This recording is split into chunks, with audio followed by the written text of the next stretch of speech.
While it's a pretty common stereotype that goalies are just a little weirder than their fellow teammates, a select few have taken the strangeness to the extreme. From crazy pregame rituals to off-the-wall superstitions, you can't help but be entertained by the quirks from these masked men. And with that, here are the strangest goalies to ever play in the NHL to date. Similarly to Sidney Crosby with his sticks, Crazy Eddie was immensely protective of his goalie equipment, as in no one could touch it except him.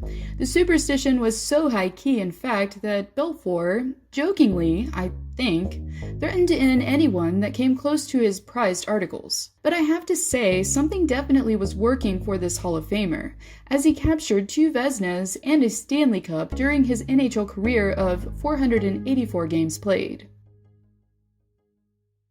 Definitely the feistiest netminder on this list, Wah had several quirks of his own, and among them the strangest was his in-game conversation. No, not with his teammates, but rather his goalposts. Perfectly normal, right? Anyways, Wah, after being questioned about the odd ritual, replied with the answer, "Because they are my friends," and claims the superstition came about before a postseason match against the Hartford Whalers in 1986 by accident during the national anthem. So you have to be wondering, what did the netminder say to them anyways? "Come on guys, help me out. Before the game, I gave them direction," he says.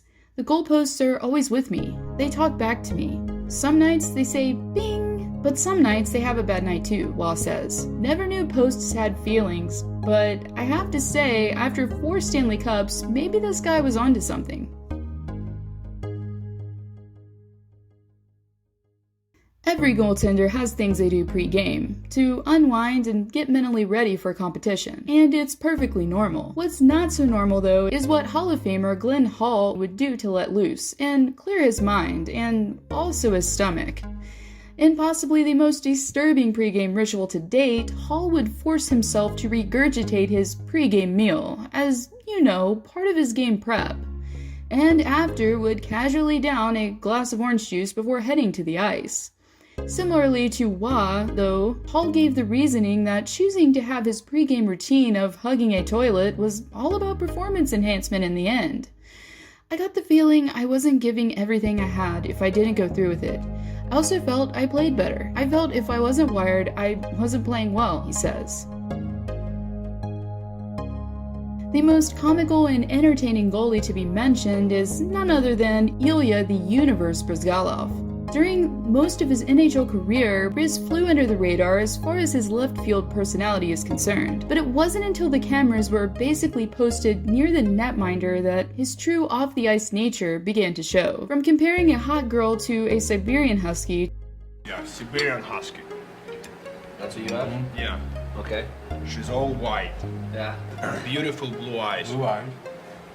That's basically blondie girl with the blue To eyes. randomly segueing to talking about the universe, it quickly became clear that the Russian goaltender was comically, or should I say cosmically, strange, but lovable at the same time.